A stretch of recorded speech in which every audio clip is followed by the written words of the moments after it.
back to another episode of the Find Food Freedom Podcast. This is your host, Sam Previtt, and I am super delighted that you are here with me today. I am revved up on iced coffee.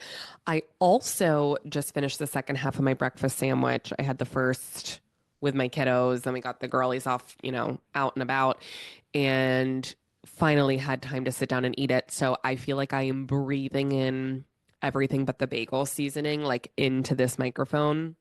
My mouth reeks of garlic. So really glad that you cannot smell my breath right now. But it was delicious. So I'm nourished. I have my iced coffee. I have energy. So let's get into today's episode.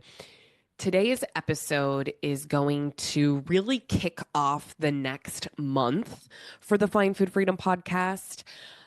As you may know or may not, I am a registered dietitian, and next month, March, is National Nutrition Month. And the second Wednesday of every March, every year, is National Registered Dietitian Day.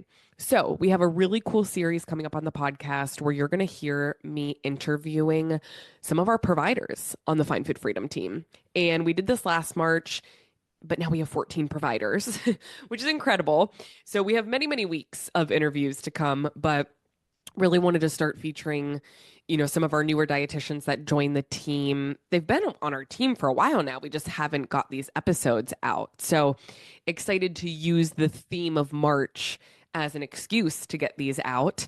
And I wanted to kick off telling a little bit about my story. I do this every year as National Registered Dietitian Day kind of comes up. It helps me reflect on my journey as a dietitian, and it also makes me think about every single dietetic intern I've worked with or student I've worked with virtually that I sit with now, and I still mentor. I think about the conversations that I have over and over and over with these humans, and I was like, you know what? Why don't we condense this and put this into a podcast form? Because maybe you don't work with the Find Food Freedom team. Maybe I never get to be your mentor or your supervisor, or someone that you work with and from a professional setting, but I still want to be able to get this information out to those who want to hear it. So this episode is going to be like things I would tell my younger self as a dietetic intern, as someone who wants to be a dietitian. But honestly, even if you don't want to be a dietitian, like even if you want to be a thought leader and someone who counsels, maybe it's a therapist, maybe it's still in the medical professional field and having a presence in the media, like anything that's kind of correlated to what I do, I think these words can be really helpful. So before we do that, I want to read today's Find Food Freedom win of the week, and then let's get into it. So today's Find Food Freedom win of the week says this.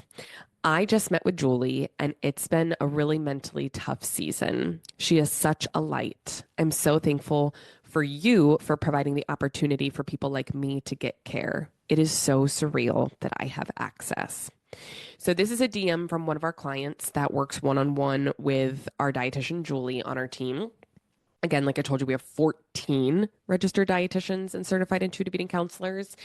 And part of what I'm going to talk about today is like the progression of how I've got to this position of being a part of this incredible team. But I want you to know before we get into that, we accept health insurance. And it is so important for people to know that because most people have no idea that they have these benefits. So get your benefits checked. You can click the link in the show notes below. You can go on Instagram, you can go on TikTok, check your benefits with our team. Even if you're someone who's like, I don't want counseling, this is still an incredible resource. If you're hitting up my DMs or you just have questions about stuff, like you don't even need to do counseling. You can just meet one-on-one with a dietitian, even if it's once, to ask whatever questions you want. So use it as an information session. But I highly recommend if you're trying to heal your relationship with food and body, it could be very, very helpful to meet with a dietitian one-on-one. Specifically, someone on the Find Food Freedom team who we know is weight inclusive, health at every size aligned, intuitive eating informed, and has body image continuing education as well. Because fun fact, most dietitians have no idea how to counsel people related to body image. And that is scary because our relationship with food deeply correlates with our relationship with our body. I digress. Let's get into my timeline. It's funny that every time I tell this story, like every year, I just have more and more to add to it, which is really cool to see. I think about like when I did this a few years ago, like just how different things were. So yeah, it's crazy. Um, and I forget that like there's probably new people here that have never obviously heard this before. I never expect people to like be avid listeners and listen to every podcast, but as someone who goes on a lot of podcasts, I feel like I tell my story a lot because that's what people ask about. But I'm going to pretend like you've never heard my story before because 99.9% of you probably haven't. So I graduated from Penn State University in 2013. I'm like, did I graduate then? I don't even remember. 2013. I went to college an extremely disordered eater. I went to college knowing I wanted to help people. I think like teaching, nursing, probably leaning more towards the medical field, didn't really know. Ended up going to summer session at Penn State. Um, you go like 6 weeks before all the freshmen come, and it was like the best summer of my life. And you basically just like party and have an entire campus that you're running rampant on. You make like your best friends. You get to know the school before everyone comes. But I was lucky enough to fall into the course, two courses. This is actually really interesting now thinking about this, telling the story. I took two courses. Also, like you are there for 6 weeks taking two classes. Like such a joke. But I took Nutrition 101, a kinesiology class. Sorry, I took three. Or no. The one class was two. It was like nutrition 2 days a week, kinesiology 3 days a week, or vice versa. It was like you split it. And for those of you who don't know, like kinesiology is fitness studies, which I have a minor in as well. So I had that. And then my other class was public speaking. And I sit here in this chair now talking to you, thinking about how full circle that is, that like I fucking love to talk. Clearly, look, listen to me on this microphone. I'm a terrible writer, but put a mic in my hand or put me in front of a camera. I'm happy to be there. Um, so public speaking and nutrition and kinesiology. And what do I do to this day? I public speak about nutrition and movement and your body, but that wasn't a class. Okay. So the funny thing about this though is I went into it thinking I need to lose weight. I need to tell other people how to lose weight. I need to find the magic answer. I need to be happy. I need to be healthy. I need to be skinny. I need to be all these things. Well, come to find out, was extremely disordered. I feel like this is like a broken record kind of story for a lot of people, but I fell into the typical like college setting of binge drinking, and I abused Adderall. And I like restricted and then binged on food and just really had unhealthy coping mechanisms and just was struggling with some anxiety. Really, really like it's so weird when I say all of this because then you might be like picturing like, wow, she had a really rough college years, but like I loved college. Like I loved my friends. I loved Penn State. I was involved in Thon, which for those of you who are Penn Staters, you obviously know what Thon is. I was like the Thon 5K captain my senior year. I like so I danced in Thon, like I did these incredible things. And I had such a fucked up relationship with food and my body. And I think that is so interesting to think about now, like reflecting, because there's a part of me that grieves. Like, I wish I could go back knowing what I know now and thinking about how much more I would enjoy college because I would be present. I wouldn't be using like abusing substances. I wouldn't be hating myself. Like there's so many things I would do differently. And I'm not guilting or shaming myself for that, but recognizing like, damn, I wish I could go back and know what I know now. But I digress. That could be a whole nother episode. Maybe we'll do some on my college experience. Got a lot of fun stories for you. I feel like a grandma being like, Come hither, children. I have stories for you about when I would drink Natty Light and go to day parties, which we called them day longs. And I would stand on elevated surfaces and chug beers out of beer bongs and black out. And here I am. So if I'm not a walking fucking showcase that you can do whatever you want, here we are. Okay. So let's get to it. 2013, graduated from Penn State. I was disordered. I didn't know what intuitive eating was. I didn't even know that, like, I knew what eating disorders were, but like didn't know much about them at all. Definitely didn't pay attention in class if we learned about it. I also didn't go to class a lot. I was the kid at Penn State that when we had this one lecture hall. I forget what was it, Thomas? I think. I don't know. It had 720 people in it. And Courtney will vouch for me, my freshman roommate. I can tag her below. Fucking freshman year, she would go to class for me and take my clicker. We had clickers, and she would fucking click in for attendance, and I wouldn't go because I was so hungover. I was that person, people. Digress. That just showcases my college experience. So when it came to graduation day, I was getting my bachelor's of science in nutrition. I was getting my minor in kinesiology. I knew I wanted to help people, and I had no fucking idea what I was doing. Now, I did get accepted into my dietetic internship, which any RDs to be listening to this, I was sitting at Mad Mex at Penn State. I had taken many tequila shots. I don't know how they do it. I was in the ancient, archaic days where you would like fucking sit on your phone and like keep updating the website to figure out if you got matched with a program. And I just remember sitting there like with other nutrition students. We even like the goody two shoe girls that sat up at the front of class were there. And we were all just like, all right, let's see.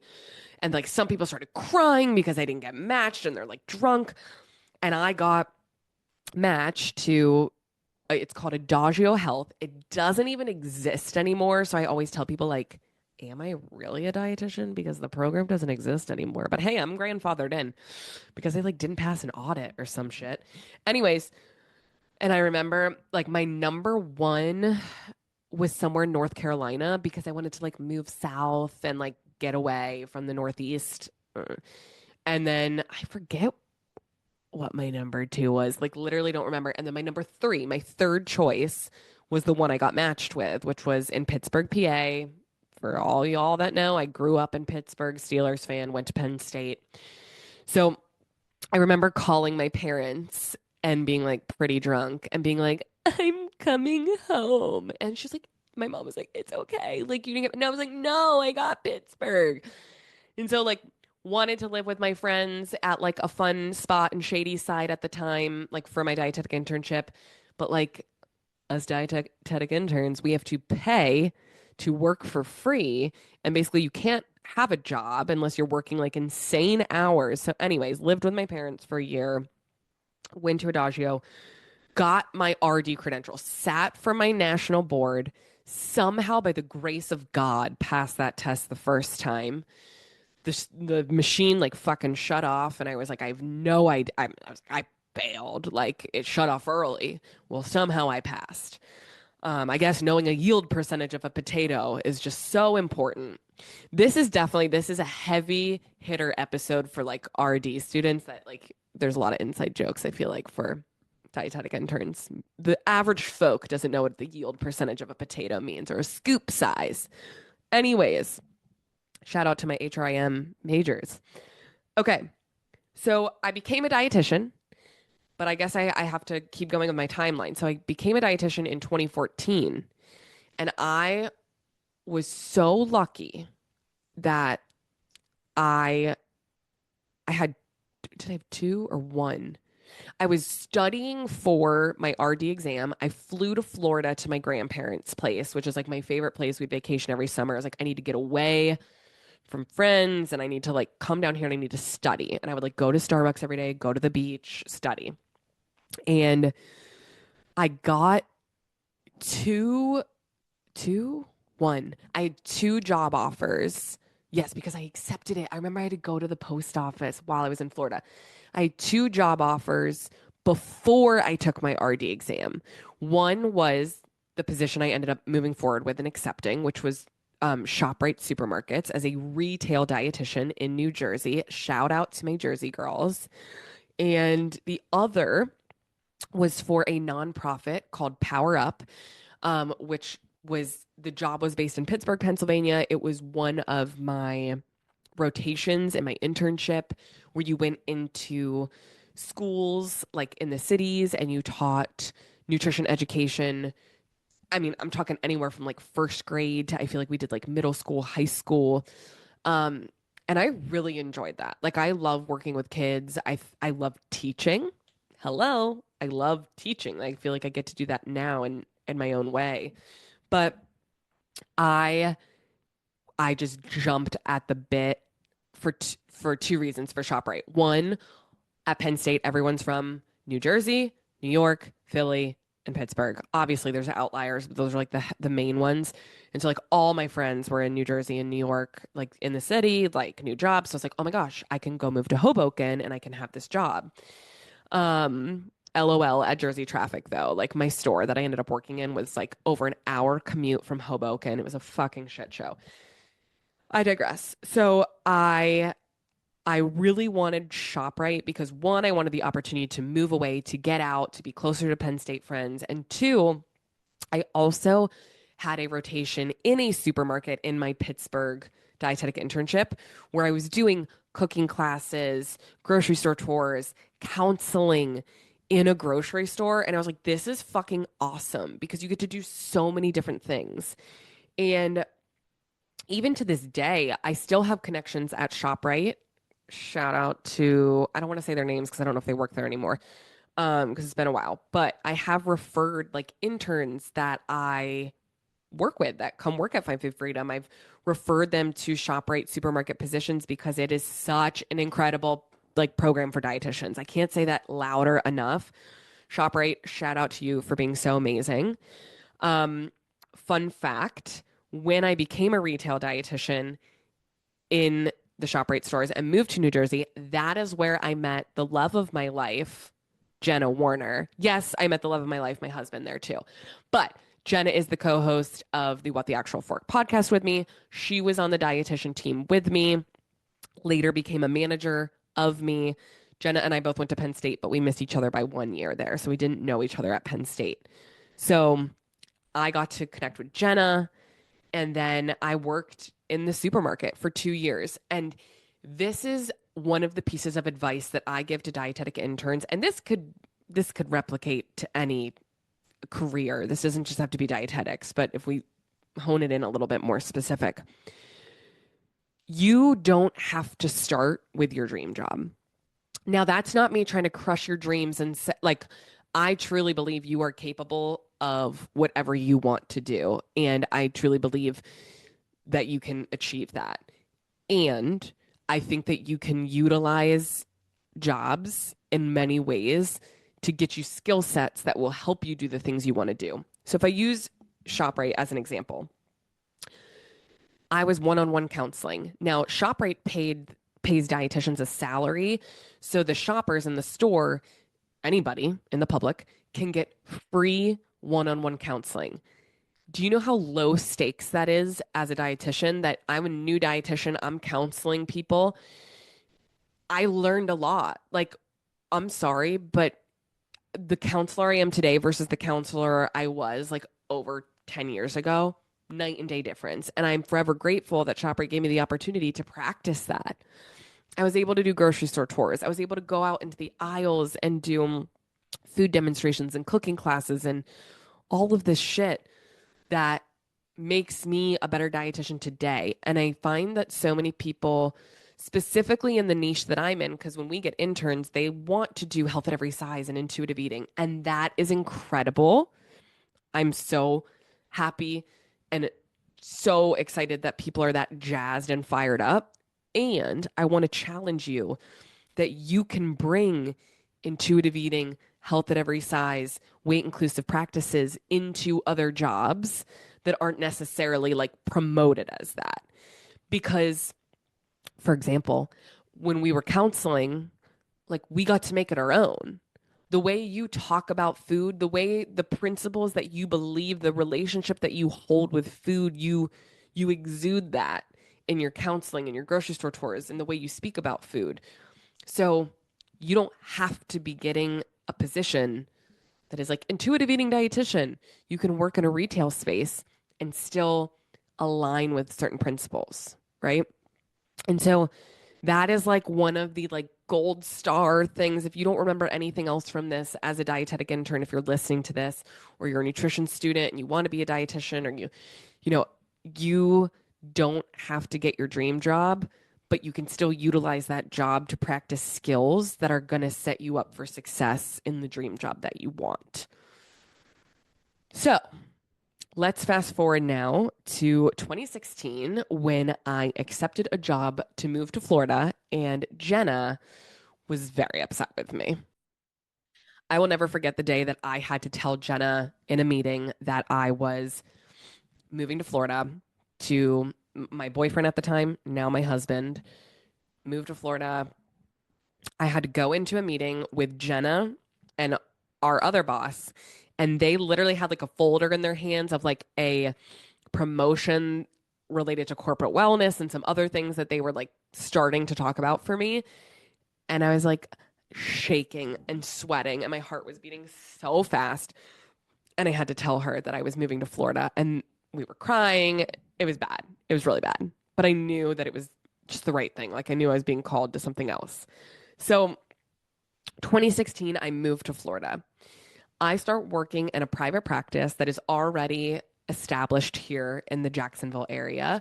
I was working with an incredible, seasoned dietitian, sports dietitian, who had an in person practice, fully in person. And she taught me so much. And again, believed in me to come in and to really work with clients. And at that point, I already had 2 years of counseling experience, which I felt really comfortable working with people, listening to people, all of this stuff. Now, at this point, I had heard of intuitive eating. It sparked my interest. I read the book. I started being like, I think this is it.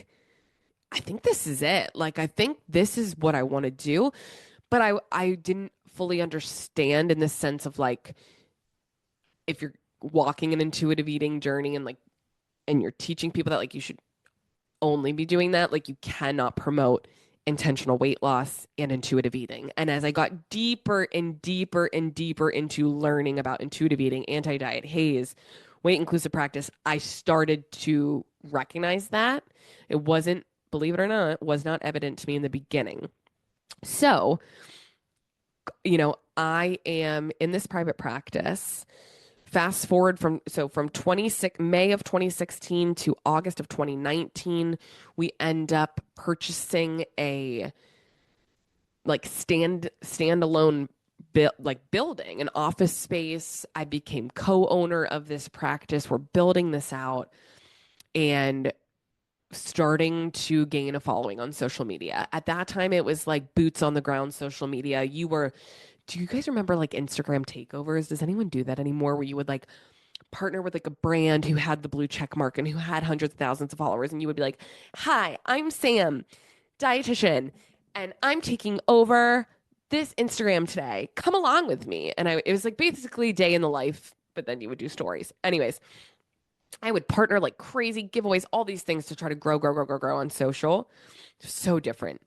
Um, and by that point, I was really digging into the intuitive eating stuff. And by fall of 2019, I believe it was November or October, November, I went to a non-diet principles workshop led by Haley Goodrich and Fiona Sutherland in person. And I left crying because I was like, I cannot do this anymore. I cannot have one foot in diet culture and trying to help people intentionally lose weight, even if I'm trying to do it in a healthy way and help them and teach intuitive eating. And it wore on me. And for so long, I thought I could do it in a morally and ethically sound way that because I just wanted to help as many people as possible. But the more I learned, the more I recognized I couldn't do that. And so at that point, 2020 hit and TikTok was exploding. It was just this perfect storm of like TikTok exploding.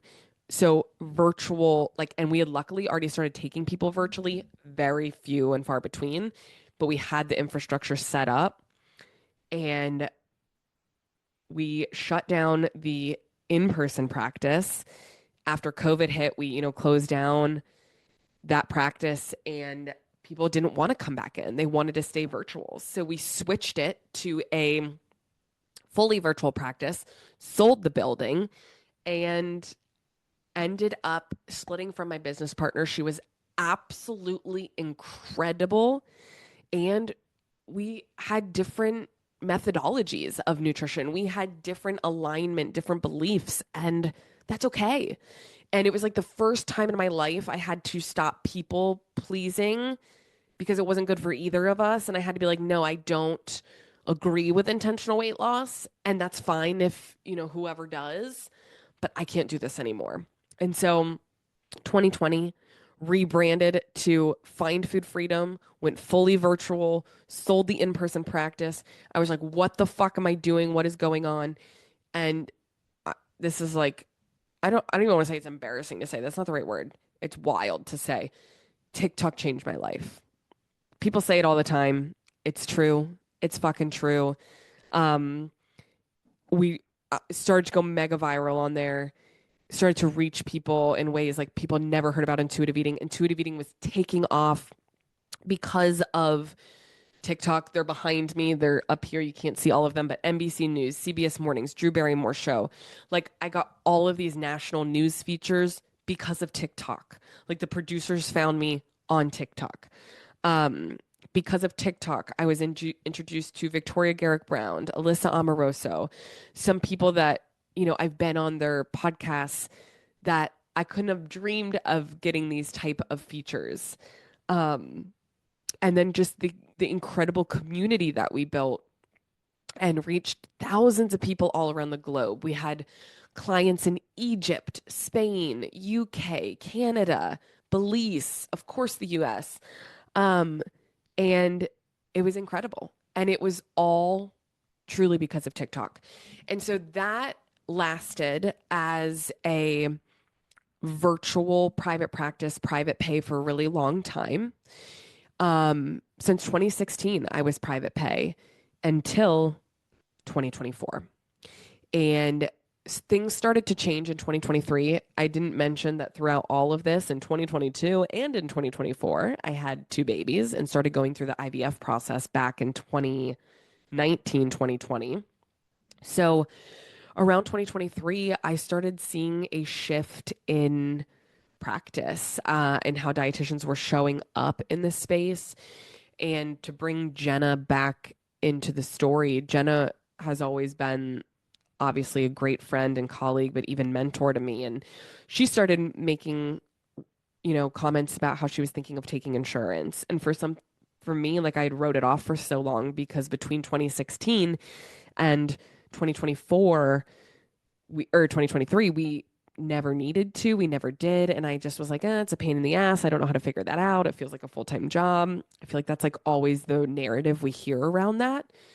And Jenna took the risk and started doing it. And I really listened and learned and asked questions and had her to guide me. And I was like, you know what? I feel like this is the right move because on every podcast, on every interview that I go on, I say, I want to help the most people as possible, right? I want people to make peace with food. I want people to make peace with their body. I want to help as many people as possible. Well, it started to feel really hypocritical to say, I want to help as many people as possible and not take health insurance.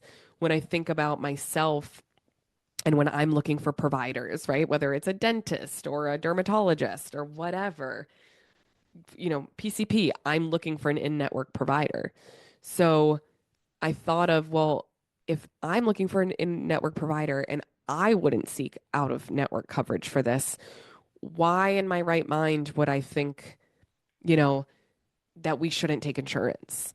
And so I stopped with the excuses of like, oh, it's hard, it's a full-time job, blah, blah, blah, blah. And I looked into it. And I can say from January of 2024. And now recording this like about a little over a year later, we have a team of 14 registered dietitians that reside all over the nation, and we accept insurance in 22 states and accept over 100 plans: Aetna, Cigna, BCBS, United. We have dietitians in Alaska, Wisconsin, DC, oh my gosh, where? Massachusetts, California, all over.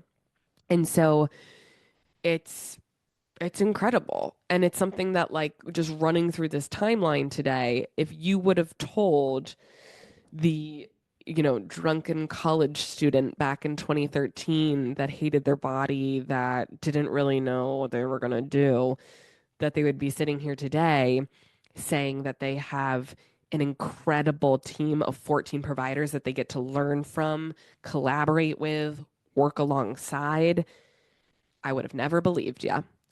Um, and I say this because I think it's so important. Like, I talk to so many interns and dietetic students that are so sweet. And when they come on, they say, like, I want to do what you're doing. And, I want to be on social media and I want to do all this.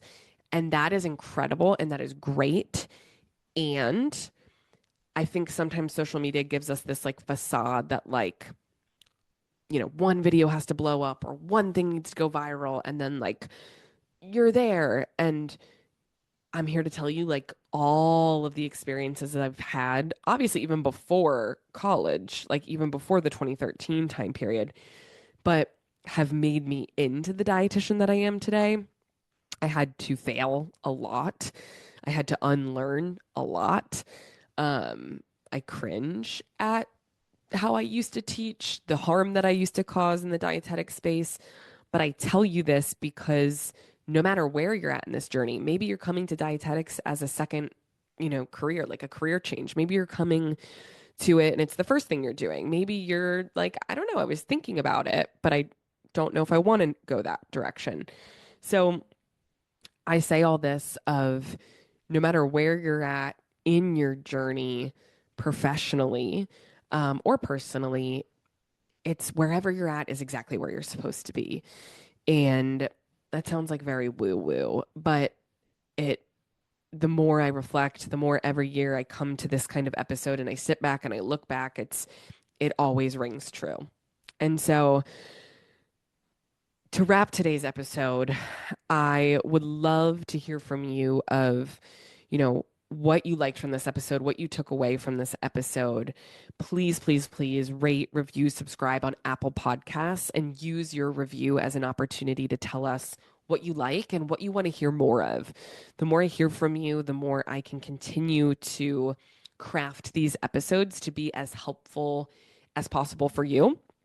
And even if you are not a dietetic student, I think today hopefully could be a great way for you to learn a little bit about me, where I came from, and that I'm just a human. And I know that sounds weird to say, but I think people think, like, you see someone on social media and, like, oh, they're a dietitian and like, I'm just a human. I'm just a human. I had all these very real life experiences that made me who I am today. And we all have a story. And no matter where you're at in your story, keep moving forward and recognize that whatever career you're in right now, whatever job you're doing right now, you can still learn and utilize skill sets that are going to get you to where you want to go. So that's what I got. That's a very philosophical way to end today's episode. I thank you so much for being here. I'm so excited for you to hear all of the episodes coming up in March, starting next week with all of our Meet the Team episodes. You're going to hear from some incredible dietitians, providers on our team. So if you want to, meet with them, get support from them, you're going to learn more about them and their specialties. So thanks for being here today. Shoot me a DM if you have questions, you want to connect, and I will see you next week.